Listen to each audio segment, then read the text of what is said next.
Good morning, everyone. So here we are, coming back slowly. The Sensational Six. We're so happy to be here this morning, as we are every morning. And today we're going to talk about setting our spiritual anger into a specific good space. Because there's nothing wrong with our feelings or anything like that. But we're going to start today with an opening prayer, and then we're going to go to our panels and let them introduce something that is significant that they learned from their parents. It doesn't have to be positive. It doesn't have to be negative. It just has to be something that we learned and that we see that that's a pattern that we follow then.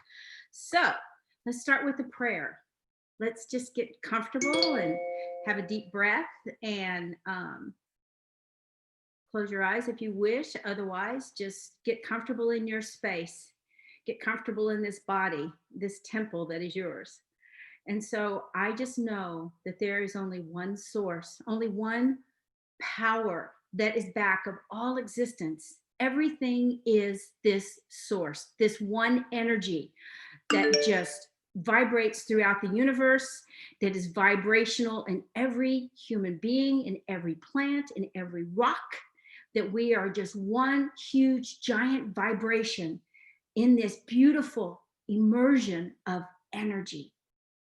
And I know that today we set our intention to look at issues with our emotions. And we know that this is something that needs to be spoken of. We know that this is something that is ready to be heard. And we are open at the top for the infusion of the divine ideas that are now going to be expressed, that we are now expressing beautifully, openly, everything about what is going to occur and what is now occurring and what has occurred in the past. So let's look at where we are, how our hearts are open and receptive to what we are about to hear and what we're about to say. And I'm so grateful for everyone that is joining us today. I am so grateful to be a part of the Sensational Six. This is the beauty and the joy of God expressing right here and right now. And I am so grateful for this. And so I release my word to the law, knowing everything is falling in place in divine, perfect, right order.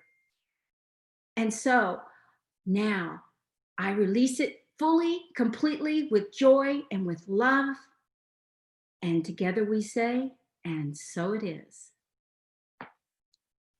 We're going to start off with a share today, where we're going to speak about what we learned, something that we learned from our parents that affected who we are now or didn't affect who we are now. We took the lesson, in other words. So today we're going to start off with William. Well, thank you very much, Cheryl. Well, that's a class in and of itself, isn't it? What we could learn from our parents. But quickly, I was from a broken home, and this is not a boo-hoo story, but this is an enlightenment and a way of looking at a positive situation. And so I don't, and this is going to be from a father's standpoint. My mother was always there, and I love her very much, and she was always caring. But from a standpoint of a father, I had three fathers: my biological father, my first stepfather, which is my my mother's second marriage, and then my father-in-law. So first, from my father, because I didn't really live with him at all, I learned from him unconditional love. That regardless of where he is and where I am, there's always that connection. In fact, we always kind of joke, oh, I've been meaning to call you for the past 2 months, because every single day I think about him and every single day he thinks about me. But life happens. And then by the time we sit back and start to relax, we go, oh, it's too late to call. I'll call tomorrow. So unconditional love is what I learned from my dad. From my first stepfather, I learned discipline. And he was military. My father was military, but Mike, who was my first stepfather, I learned from him discipline and just the respect that you give to your elders, plus respect that you give to others. And when you give that respect, you automatically, if you have the right friends, when you have the automatically get that respect back. So again, wow, epiphany. Here we go. What we teach here: you give, and then you receive. From my father-in-law, Jorge, I learned a sense of humor. This man was quiet, very down to earth, didn't really do a lot, but man, this guy had such a under the radar type of sense of humor that I absolutely love. And so that's what I've learned from my three mentors. And a few years back on Father's Day, I actually acknowledged all three of them and said thank you. And that I am so grateful that I didn't just have one father, but I had three fathers. And so I don't know who's next, but there you go. I'm next. So, from my mother, I learned resilience. My mother was an amazing woman. Her life wasn't easy. She had a lot of challenges, but she just kept going and she never lost that spark of joy in her heart. She could just light up a room. She would get so excited, like a little kid on Christmas morning at the slightest things. I mean, the littlest things would just light her up. And she would laugh so hard, she would cry. We would be doubled over physically in pain from laughter. And this was through no matter what was happening in her life. And it's funny, I was thinking, I learned this from my mother, but what I realized is my father also has it because when my mother passed, what I saw was my father carry that torch of resilience into the future. And I've watched him through his heartbreak, through his sorrow, just keep going, one foot in front of the other. And that is something I carry with me, that no matter what comes up in my life, I keep going. That is my greatest strength is my resilience, and I see so clearly that I got that from my mom and from my dad. So I'll pass it on to Brad. Sweet. Thanks, Lori. Well, when we had this topic in front of us in the last few days, the first thing that came to mind was the phrase, don't do as I do as I say. The first thing that came to mind. I just kind of had a kind of mellow growing up. My parents are both really sweet people. Um, I think the thing that I learned a lot from them, and I discovered it probably about 20 years ago, was kind of in the reverse of interpretation. So they were either really quiet or just couldn't um, be really present in the moment. They could it was really difficult for them to be really present in the moment, and and they were always thinking about woulda, coulda, shoulda kind of energy. And once I got involved with the religious science, I said, well, gosh, I can't do that. So them doing that and still doing that um, is a wonderful reminder of, you know what, I bless them for how they need to express. And for me, I want to be as present and thankful for everything that's right in front of me all the time. And that's kind of been my mantra when I'm with them for a couple of decades. So I'm thankful for that. That's what I learned. So, okay, Dale, what do you have? Well, I was going to say my mom taught me strength and resiliency, but Lori took that one. So, but my mom taught me a lot about many, many different things in life. And one thing that is definitely present in what I do in the world now is she taught me to never underestimate your power and your ability to affect change in the world. My mom was really into helping people who were disadvantaged to get a leg up in the world by teaching them how to be in the world, how to have a career, how to get educated, and to be self-reliant. And so I've learned that from her, that even though I'm who I am, and sometimes we think, well, how am I going to be able to create any change in this world? She said, never, ever think that your power and that your intelligence and that your presence presence can affect change, because it can, and you're here. And people, when they know that they can they can collectively come together and affect change, which we're seeing so powerfully in our world right now, then step in, because if you're confident, then you're affecting other people's confidence to step in together as one to create change. And she was really a big proponent of social change and being part of that movement. And when I see what's going on in the world today, I think of my mom, because it reminds me of what she taught me, to stand up for people who don't have a voice, stand up and be part of the voice that needs to be spoken and heard, so that people can all have equality and justice. So right now I'm celebrating her and what she taught me, because I'm seeing it everywhere in the world, and I'm seeing it myself too. So that's my big learn from my mom. Thank you. And now I'm going to pass it on to Gail. Wonderful. Thank you, Dale. So similar to William, I really experienced a very complex legacy from both of my parents. Both of them were survivors of significant trauma and emotional wounds, and I am certain that that impacted my life in countless ways. But my parents both also left me with a legacy of searching for healing and for spiritual connection, especially my father, someone who overcame decades of unrelenting poverty and oppression. And I saw him then become one of the happiest and most peaceful people that I've ever known. So you see, my dad always treated love as the greatest force in the universe. And he viewed his adult journey as one of coming home to love. And I watched him learn to love himself unconditionally, with absolute patience and absolute tenderness. So for me, from this wonderful example, I really received an amazing takeaway.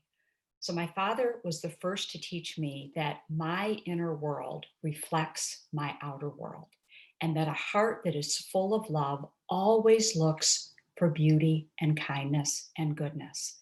And it does so with an eye that is unclouded by any type of prejudice. And that this same heart clearly understands the unity of the entire human race. And I not only saw this, but I was able to live this as I became a young adult and my father matured into this healing. And when I think about it, even though my dad wasn't familiar with the Science of Mind teachings, all of this is Science of Mind 101. Thanks for letting me share. Cheryl, how about you? I love the way that Gail prefaced her talk with, it was a complex relationship.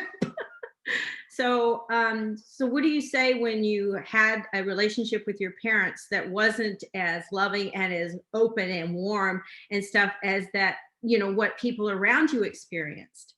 So what I experienced was that I learned at a very early age that I was totally on my own. Now that sounds like, oh, victim talk. No, it's not. What it did is it made me realize that I had to depend totally upon myself for anything that I achieved in my life. And is that a bad lesson to learn? I don't know, but maybe it's what made me into, no maybe about it. It is what made me who I am today. And it is what set me on this path to look for a way of being responsible for my actions and seeing what is in front of me with a different eye than just thinking, oh, well, they could have done this, they could have done that, and all this other stuff. It makes me look at it as I was doing the best I could with the tools I had, and they were doing the best they could with the tools they had. And so part of my growth, though, was to learn to forgive what I felt like was lacking in their parenting skills, and or lacking in them as a person. Maybe if they had done this or done that, and I had all these scenarios in my head. But the reality is that they just did the best they could. And and they grew up in poverty, and so they kind of had set into that poverty mindset. But I never went without food. So there was a certain amount of care, but as far as emotional and psychological and all that kind of stuff, it was like, every man for himself, basically. And so it really made me a stronger person. I really believe that. And so it was a positive aspect of my upbringing, which for a long time I didn't see. But now let's just go on into what we're going to talk about today. It's like spiritual anger. Oh boy, I can get into that one. No. So when we talk about emotions, any type of emotion, love, hate, if you want to call it hate, or anger, resentment, or anything like that, those are all human feelings. And for it to be something that we are supposed to cloud over or not experience because we're spiritual beings and we're above all of that, I honestly don't believe that. I think that we are here to experience the gamut of everything, and that is part of our duty in life, if you want to say, not duty, but it is our experience to be here. So we need to just embrace it fully. So if we are feeling angry, go back and look at why. Is it a righteous anger, or is it just because somebody hurt my feelings? You see? And so I just want to now hand it over to Gail, who is going to talk to us about what spiritual anger actually is. So Gail, take it away. Thank you, Cheryl. So, upon reflecting on this topic for this week, spiritual anger, I have to be very honest. I discovered that sometimes I feel pretty angry these days. Certainly, I feel more angry than I did before we got so close to this 2020 election this fall. I feel more angry more often since the pandemic struck, and far more still for me since the tragic death of George Floyd and the tragic death and episodes of many others, experiences of many others. And sometimes I share how I feel with others. And sometimes then we get to have a really open conversation. But sometimes people tell me that I shouldn't feel this way because it's not spiritual, that anger has no place in spiritual life, that I should only be speaking of love and of peace. And to that, my answer really is it's not inconsistent to feel angry when events in the world to us appear outraging. And sometimes a response from anger is not only appropriate, but in my view, it's desirable. And that's because for me, the issue isn't the initial anger. It's not the initial anger at all. By itself, anger is simply a reaction. The real question for me is what comes next? What do I do with this anger that I'm feeling? Well, like all of us, I've got many choices. I can choose to vent. I can choose to explode. I can choose to lash out or spew hatred. Call any of these responses unspiritual and you won't get any argument from me. But on a practical level, my observation is that rage reactions usually make matters worse. I've experienced in anger that anger can trigger regrettable decisions. And what I observe today is that anger can also inspire violence in many, many different ways. And if I think about it, on the other hand, channeling anger into constructive action is what I would call engaged spirituality. And I believe today we need more of this versus less of it. So it's kind of as if anger can be plotted on a continuum of intensity. Like on one extreme, anger inspires violence, and on the other, we can have either denied anger or even sugar-coated anger. But it's really that sweet spot, that spot right in the middle, right in between, that many call righteous indignation. And this is where emotions are more controllable, they're more clear, and it can be a launching pad for creative ideas and even constructive action. So if I reflect back on historical unrest, I realize that anger has allies in the hearts and minds of individuals. You know, Hitler and Stalin were angry, and many people would say that more recently, Richard Nixon and Joseph McCarthy and others were really angry. But what about Martin Luther King Jr.? Yes, he was also angry. And so was Mahatma Gandhi. And so was Nelson Mandela. And it's really hard for me to read certain biblical passages and not conclude that Jesus also got very angry.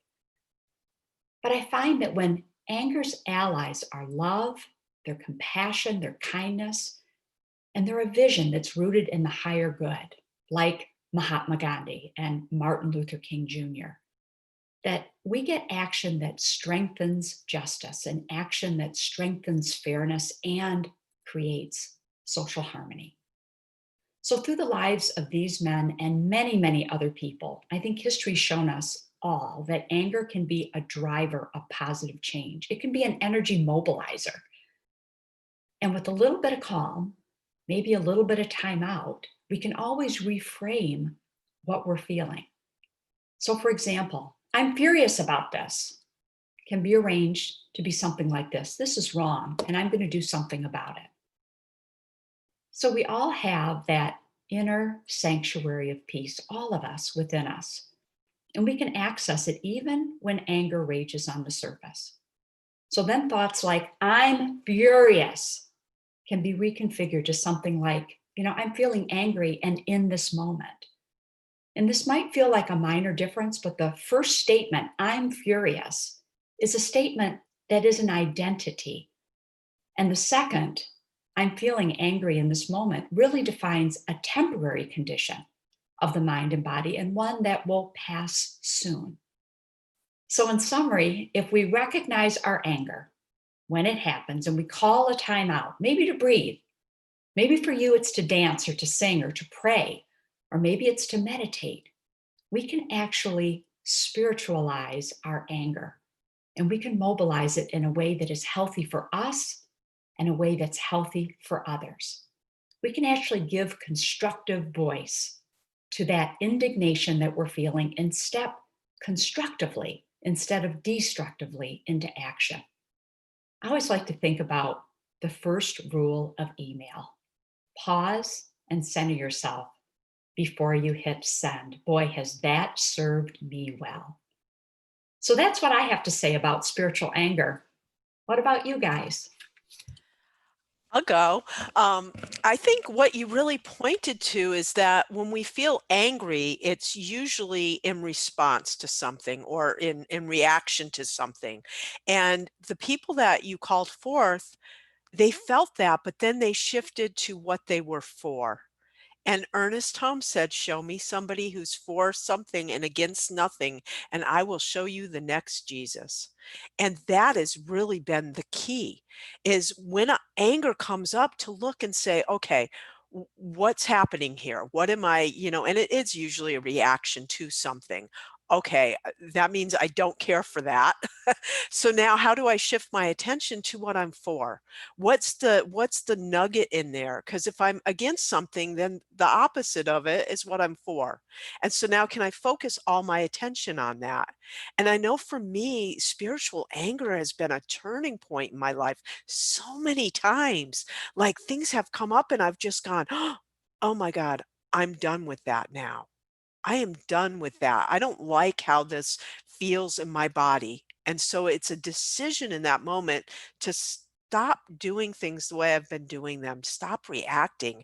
And then all of a sudden, the second I have that thought, I'm done with this now, whew, everything else opens up before me. And I'm like, okay, now what? I've had that happen so many times in my life, and it's always been a key pivotal moment where my life was about to change in a big way. I was called towards a vision rather than pushed by pain. So that's spiritual anger. Allow it to teach you, allow it to show you, and allow it to show you what you want to be for, and then show up out of that.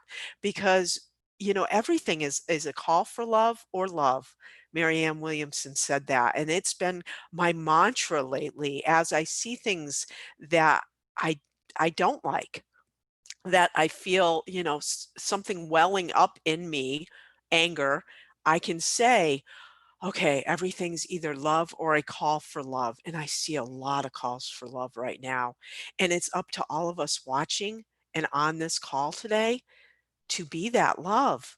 If you're here, you are drawn to be love. You are drawn to be a contribution. So when you're angry, just notice and then shift your attention to what you're for. That's really what comes up for me in this topic. I love that, Lori. I want to just emphasize too, the two of you have said to me just the most pivotal, wonderful, substantial parts of spiritual anger. And for me, this is a real opening of how we perceive ourselves as spiritual beings, that there is no, this is spiritual and this is not, especially as our feeling system is concerned. I know for myself, in my family, we weren't really taught to be emotionally whole people. And so some emotions were okay and some were not. And so I, especially anger, I was really taught, because my mom, who was also an inspiration, was very angry. And so I thought anger was a really negative thing to experience. So it wasn't until I had a lot of therapy and healing that allowed me to embrace anger as just another humanly divine emotion, because our emotions really are our GPS system. They allow us to see how am I reacting, how am I responding to my world, and then looking within for the self-discovery of it all. And I love that we're talking about this today, because unfortunately in science of mind and other new thought traditions, we like what Gail said when she opened it up, is that we're taught to, you're just supposed to feel peace and love and that's it. And no, that's so depriving of this whole human being, this miraculous divine organism that we are. To deny ourselves of the full spectrum of emotion is denying our divinity. And so to be able to really see the purpose of whatever that anger is, and rather than react from it, just look at it. For example, I'll give you a concrete experience that I had recently. I had anger coming up and I really wasn't sure what it was about, but I was feeling the energy of it and I became the observer of it. I said, wow, this is anger. Let's look at it. What is this telling me? What do I do with this? Where does it go? So I look at it as just this learning for myself about what I'm experiencing. And as Gail said, where do I take it? Where can I direct it? Allowing myself to feel the whole thing, no deprivation, because it's energy. And when energy comes up, we've got to let that energy have its unfolding, but not in a destructive way. I want to say that, not in a destructive way, just to let it come out in a healthy way where we feel that, okay, it's expressed. Now, what's my next step in doing something constructive about it? So that's what I have to say at this point. I would like to just Brad, go ahead, Cheryl. Brad. No. So one of the comments was referring to a spiritual bypass. So that's a common phrase. But I love to share. First, I want to refer to Gail's comment about don't label yourself, but labeling your feeling. I just love that, Gail. That was great about I'm furious as a label. I'm feeling angry is a thing that's very clearly going to be temporary, because no one has the same feelings forever and ever. So that was just a great insight for me to get. And I just love everybody else's sharing about, if we say this is mine, I'm labeling I have control over it. If I say you made me angry, then I've got to include you. But if I say right now I'm just feeling angry, we're not saying the other person was anything wrong. We're just informing them, I probably shouldn't talk right now. I'm just feeling angry. And besides spiritually way to go, it's just a healthier way to go, right? Because then we're not pointing fingers. It's just, here's where I am. Here's what's up for me. I get I'm one with God, and I'm just feeling this right now. What can you add, Cheryl? I just wanted to add to what Dale was saying, is that, all right, let's take it back to the macro. If everything is God, then your feelings are absolutely God. So it's just like whenever you receive this information or you have this feeling, to recognize it is to recognize God. But then how are you going to deal with it? So to say that, oh, you're only supposed to feel love and forgiveness and all of this other stuff, that is the teaching of science of mind. That's the outcome. To get there, you have to go through all the other stuff as well. You have to look at your feelings. And when they do appear, I just think, oh, what is it, God? What do I need to think about here? When this feeling is here, there's a reason for it. And so if I embrace the reason and I look at the reason without owning it myself, why am I feeling this way? Well, this is all still God. It's still, everything is God in action. So what do I feel? I'm feeling what I should be feeling. How am I going to use it is the next step. That's it. It's okay to feel it, but what are you going to do with it? And I loved what Gail said, and every one of you. I couldn't even make anything nearly as good as what you guys just said, but you just touched my heart so much. Thank you. I just learned a big lesson myself. All righty then. Boy, I tell you what, the other five have given some great insight on what anger is. Definitely allows you to look at yourself and look at what you're feeling. Since I've been in this teaching, it's all about science to me and the flow of energy, because that's all this stuff is. That's all life is. It's just the flow of energy. And that flow is the same regardless if you're talking about human beings dealing with human beings or electronics and circuitry.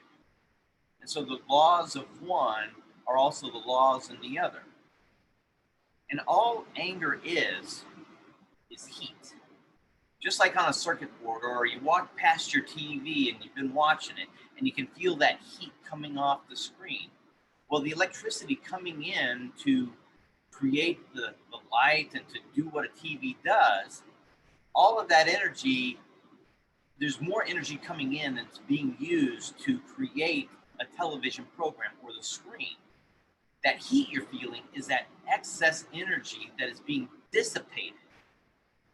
And so what I'd like for you to do is understand that you're in the middle of life and a situation comes up, meaning more energy is coming at you than you can handle per se. And that increases your energy, which is understood as anger.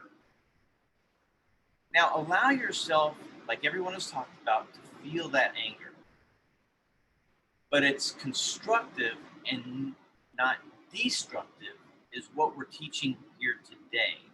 The destructive is what you see on TV right now. But the constructive is what you heard about with Mahatma Gandhi and actually even Cesar Chavez. It's what do you do with that feeling, that energy, that power, that heat that is inside yourself.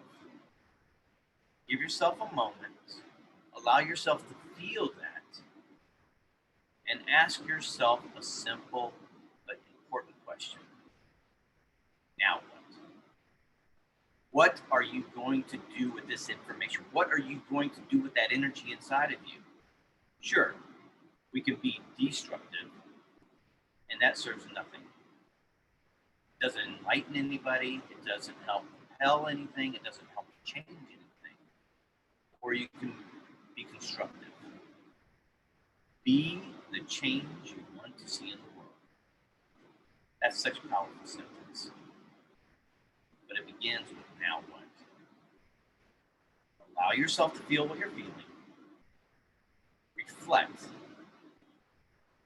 But encourage yourself to be constructive. Figure out what the problem is and be the solution you want to see. You have it within yourself. As Cheryl was saying, everything is energy, everything is God. There's not God and something else.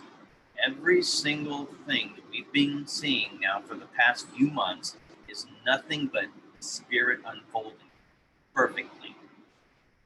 You may not believe it, but it's unfolding perfectly. Have the courage to be the change you want to see in this world. The 6 of us here are here to help you. That's what our program is about, is to enlighten you, to help you, to give you the tools to build the house of your dreams. So, allow yourself to feel the anger, use the tools that we've been teaching, and create that change. Gail, thank you so very much. Thank you, William. That was amazing. And I loved the interconnection of what everybody is saying. It's all energy. It's all God. We can call it emotion. We can call it whatever we want. But what we've all concluded here is that anger is not in itself an action. Although one of its characteristics may be the urge to do something and to do it fast. So one thing we haven't talked about yet is an emotion that often coexists with anger. And I think we're seeing that a lot today. And that is fear. So anger can actually help us overcome fear in order to take some action. Has that ever happened to you? I know it's happened to me many, many times. And so we've also talked about, what can we do? We know that it's a choice. Our choice lies in what we do with this emotion, be it anger, be it coexisting with fear. So how do we know what action to take then? And first, I think we're probably all in agreement that one thing that's really, really helpful here is to just slow down, to be still. And this can be incredibly challenging in, to use William's words, the heat of that emotion. But when I think about it, my experience really has been that there's almost two different types of anger. One is righteous anger. And righteous anger is very calm, and it's a very grounded kind of anger. And it seems to know exactly what must be done. It also feels like, at least today, that type of anger can be a little bit rare, and maybe a little more common. What we're seeing today is more what I would call anxious anger. And that's kind of fidgety and confused and impatient for action. And this is usually because anxious anger is mixed up with fear, or maybe it's mixed up with hurt, or both, or maybe other emotions as well. And the anger is trying to find a way out of feeling these other things. And sitting still helps bring these other emotions to the surface, as Dale was alluding to, and allow us to understand what all is really going on. Because that anger is so powerful. We might miss the fear, we might miss the hurt, we might misunderstand what's really happening to create all of these emotions. So that's where sitting still is helpful, because that allows us to listen to the message of the anger, and the message is there. Even though it may only know at the earliest point that something's wrong, but we have to give that anger a chance to talk to us, to dialogue with us, even to ask it some questions. Like, what boundaries have been crossed here, or what needs need to be addressed right now? And can we be honest about those needs with compassion for maybe others' viewpoint, which is something we're seeing pretty common today. So just some things to think about when it relates to anger, because anger often coexists with other emotions. And just that action of being still instead of moving forward and understanding first is just very, very powerful in creating constructive and spiritual anger.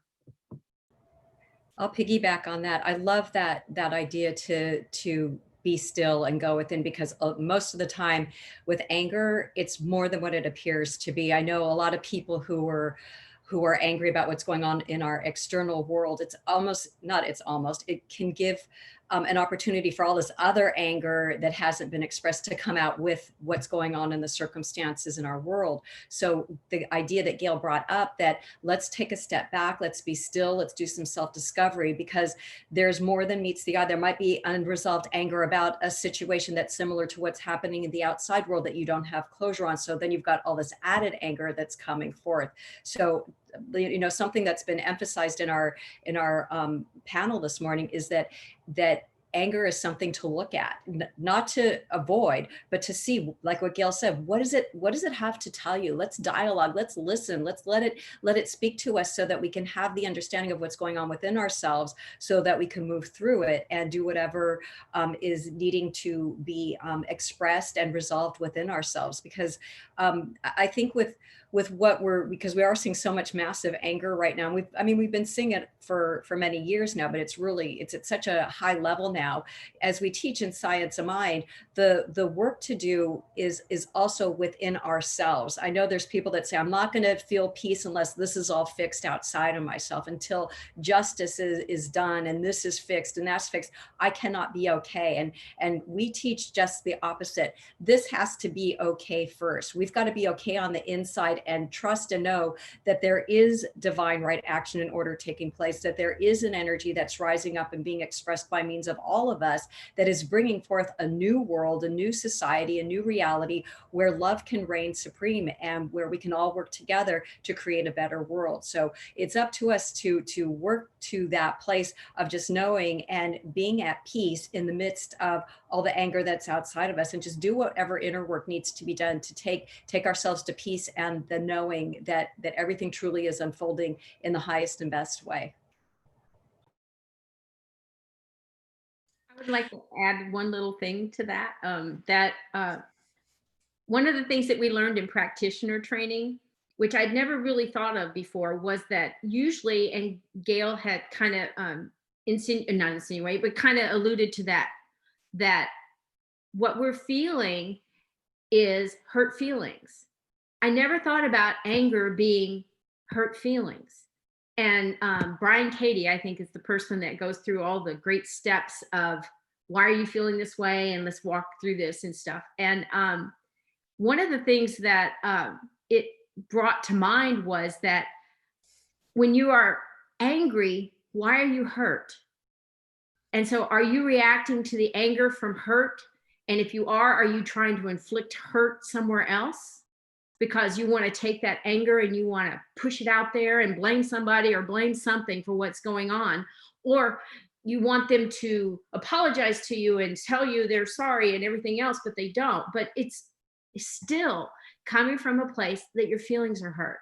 So basically, somebody has offended your ego. So can you take your ego out of the equation? In other words, can you step back and say, okay, what this person did or what is happening in my world right now is something that I can either react and get more angry or more hurt and more resentful about, or I can go back to that place is why am I feeling this hurt? You know, and I'm not talking about necessarily in the world. I'm talking about necessarily in personal dynamics and inner relationships. You know, somebody hurts your feeling. What do? Do you immediately leave, or do you just step back and say, okay, let me think about this, and then maybe approach them later and say, I really considered what you said, and is it okay if we have a dialogue about this? This is why I feel the way I do. How do you feel? I really want to know. Can you say that to somebody? I really want to know how you feel and mean it. So when you're listening to people that have anger, stop and step back and say, okay, where's this coming from? How are they feeling hurt? And if you look at it from that point of view, it changes your whole idea about angry people. These are hurt people, the people that are searching for an outlet for that feeling. And usually it just appears as anger. So anyway, anybody else want to add on to that?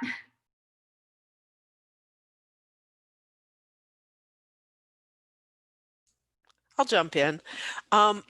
It's interesting because anger in those situations feels better, doesn't it, than hurt? And I think that's why we get angry when we're hurt, because it feels better to be angry than it does to be sad. And, Gail brought that up about fear as well. Anger is a bump up from fear. It really is. Power versus Force years ago. Anybody read that book? There's the different vibrational scales, and anger is way above depression and fear. It's it's that heat that William talked about that we can then use, and it gives us a certain amount of energy if we're going to be willing to use it constructively, as William said, if we're willing to come from response rather than reaction, or just notice the reaction and then step back and take a deep breath and go sit with yourself before, as Gail said, sending the email or whatever it is, that thing that wells up, to just go, let me go inside and look at where this is coming from. I'll tell you, spiritual anger, as I said earlier, really, I was in a deep place of fear and anxiety, and it was the anger that got me out of that. So, I had to get ticked off. I had to say, I am so done with this. And then once I was able to allow that energy to build up, it overcame my fear, it overcame my stagnation, and it fueled my journey forward. And then I no longer needed it. but I used it, and I didn't even know I was using it. I was not even conscious at the time. But looking back, I can see how I used my anger as jet fuel to push me forward in my life. I used it constructively. So that is always on the table. That's always an option. And I hope the next time you feel anger that you remember all these conversations that we're having and just step back and say, okay, how can I use this constructively? How can I use this to fuel my journey? And how can I use this to figure out what my contribution is in the world? Because spiritual anger, it can be a real catalyst if you allow it to be. That's great, Lori. And you just, it's something just came to mind about this whole thing with anger and it being this kind of opening, this door that opens for us to move to that next place. A number of people, and what I'm about to say is not what we teach in Science of Mind, but a number of people have told me that they uttered a prayer where they were so done with whatever was limiting them in their life. And it's like the I've had enough, I'm gonna make this clean. F you, God. And they get to such a place where it's like, I'm done. F you, God. This has to change. And what's weird is things shifted and changed because something in their consciousness finally released holding on to that limit where they said done. And it is sort of a righteous anger. And it allowed for this shift. So we could look at it as like an energy shift. You know, you're in such a state where it finally crescendos and it breaks, and you're able now to receive whatever your good is or whatever you're ready to manifest in your life. But don't try that at home, folks. That's just something that a couple people have kind of gotten to with their processing through their life experiences, where it's that place of just being kind of done with where you've been keeping yourself and not allowing for your greater life experience to unfold. So it's kind of another way to look at anger and frustration that can happen in life. One of the questions I ask as a coach all the time is, have you had enough of doing it this way? It's a great question. So if you're experiencing a whole bunch of emotion you don't want to experience, just ask yourself, have I had enough of doing it this way? And guess what? If the answer is no, well, that's okay. But then it won't be a mystery anymore why you're feeling the way you're feeling. Sorry, William. Go ahead. I saw you wanted to come in. Yeah, I was just going to say that that's what Dale said is absolutely correct. It's you're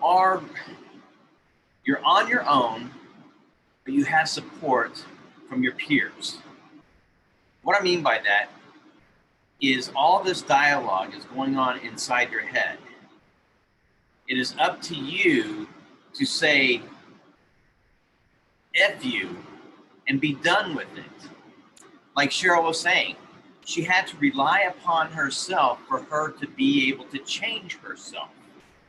And that's kind of the sense, I think, of what Dale is talking about, or at least that's where I was getting a little aha moment.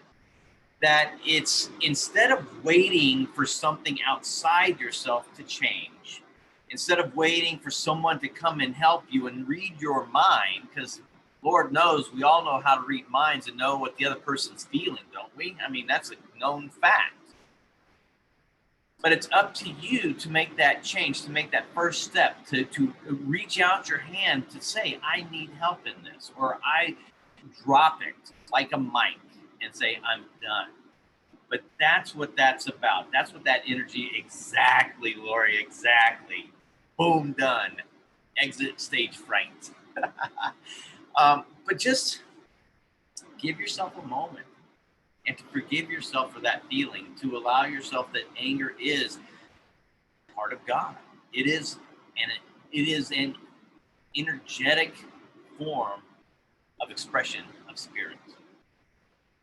But allow yourself to allow that to subside, allow that clarity to come forth, and allow yourself to see the new path that you need to take to make the change to where it allows you to release that anger and to create something new and different in your life. And so what Cheryl said, Dale, Brad, Lori, Gail, what everyone here has said has touched me in such a way and allows me to, when I feel anger now, I can just sit in that and not beat myself up going, I'm not supposed to feel this, but go, okay, this is a signal that change needs to happen. inside is where that change needs to start. So I no longer look outside myself to see what needs to change out there. It's what I need to change on the inside, because whatever needs to change on the inside is what needs to be shown to the outside. And that's what this philosophy is about. And that's what prayer ministry is about. And that's what 1 Minute Miracles, which I'm sure Gail would love to talk to you about, is all about. It's giving you the tools to change your life. And then in doing so, you change the life of others. And in doing so, you change the life of a country. In doing so, you change the life of a planet. I think I'm done right now. Awesome. Awesome. You know, you can see all of us being additionally inspired by our colleagues here, and we spent 2 years with them. So I can't imagine what you in the audience who may not even know us personally are experiencing. Our awesome technician behind the scenes, Trey, if I could get a gallery view for a second. We're probably going to move into that in a moment with Dale doing our closing. So we haven't had any questions and answers, but you know, the last few people that, amazing people, I got to make sure I say amazing people that talked and shared with us, they talked about, I love the phrase, don't do this at home. And I'll add, don't do this alone. And even William shared constantly about that you can feel, even when I'm just saying the words, man, if I could just scream right now and do it in a safe and loving place, like with a practitioner. So I asked her the gallery view so you can see all our faces, because there may be one or more of us that you've connected with, as well as any of the other couple dozen practitioners in our community that you like to have some one-on-one prayer with. It is completely okay, and this is what I do with my practitioner. I'm feeling angry. I'm just going to vent for 5 minutes because I know you know the truth about me, that I'm a spiritual being having a spiritual experience right here and right now, and I'm not feeling that. So just hold the space while I just get that out of my, I didn't even have to mute myself then, get that out of my being and my essence so that we can do this and take in all this teaching that's been amazingly expressed here and incorporate it and use it more consciously so that maybe next time when I'm triggered and when I'm reacting, like we've heard these amazing teachers share, I have a little more depth within me that I can use a tool to breathe through it, be clear what's going on, know I'm expression of God, and then get to the next step. So thanks for the gallery view. Anybody have any, Dale, since I'm here, I'll just ask if anybody has any wrap up anybody would like to do, and we're gonna keep that in gallery view here.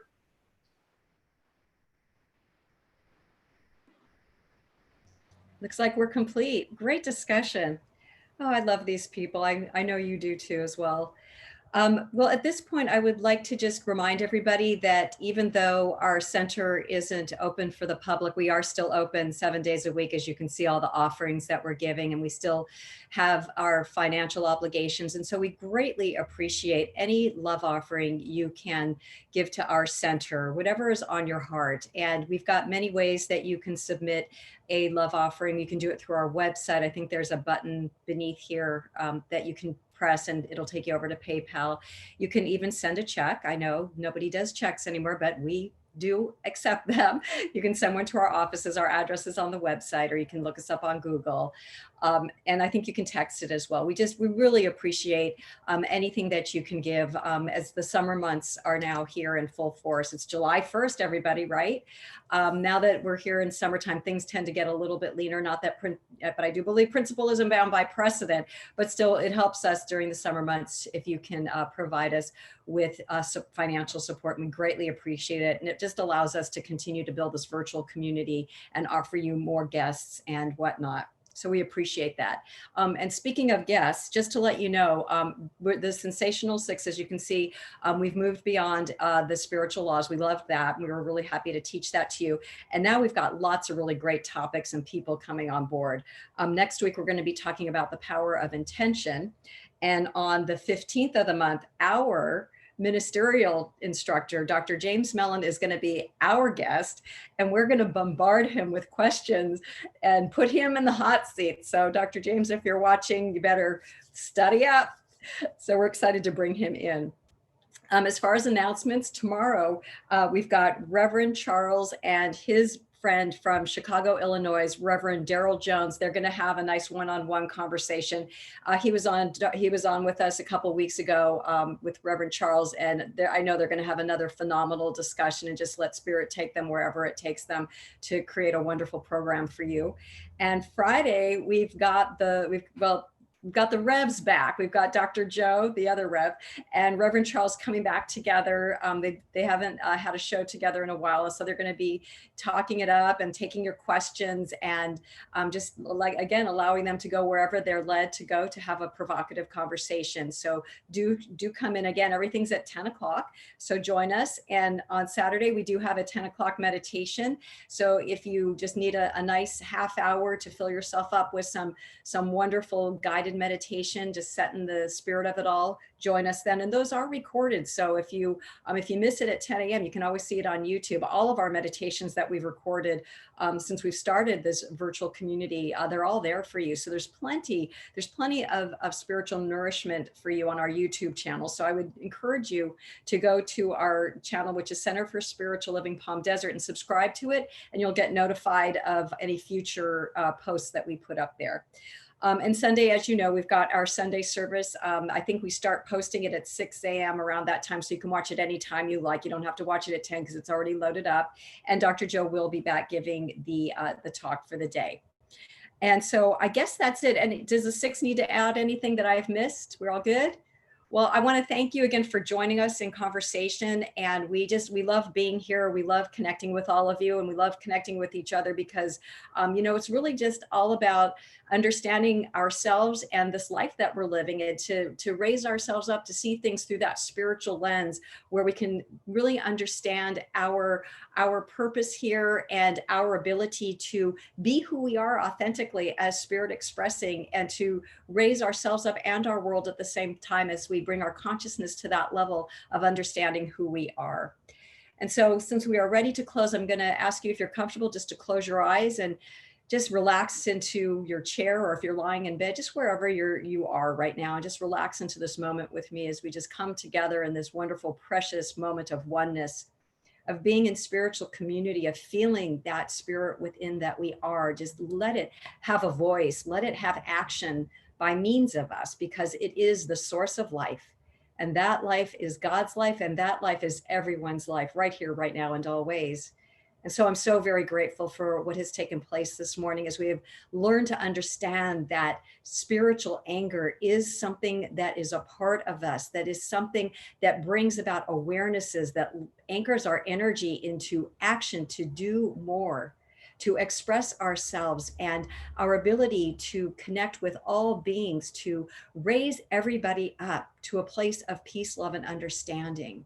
And so I am knowing that as we see the oneness of spirit in all life, and to see that we are moving forward together, there is unity, there is love that's rising up. And just to remember that, allowing ourselves to experience whatever we need to experience, and know it's absolutely right and okay, because there's something for us to know when those experiences and those emotions bubble up for us, an opportunity to look within and see what's going on, and understand what's going on is God. What's going on is expansion of consciousness. What's going on is love.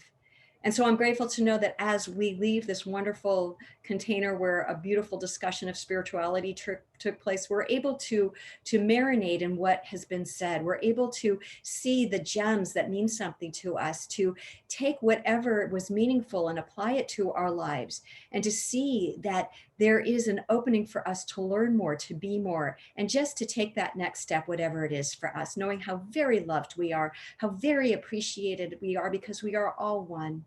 And so I'm grateful to know that everything is unfolding for us in a beautiful way on this day, knowing that all is well, knowing that wherever we are, God is, and the universe is doing just fine. All is unfolding through divine right action and order.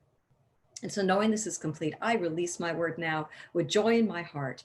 I release it as law, knowing it is absolutely done. And so it is.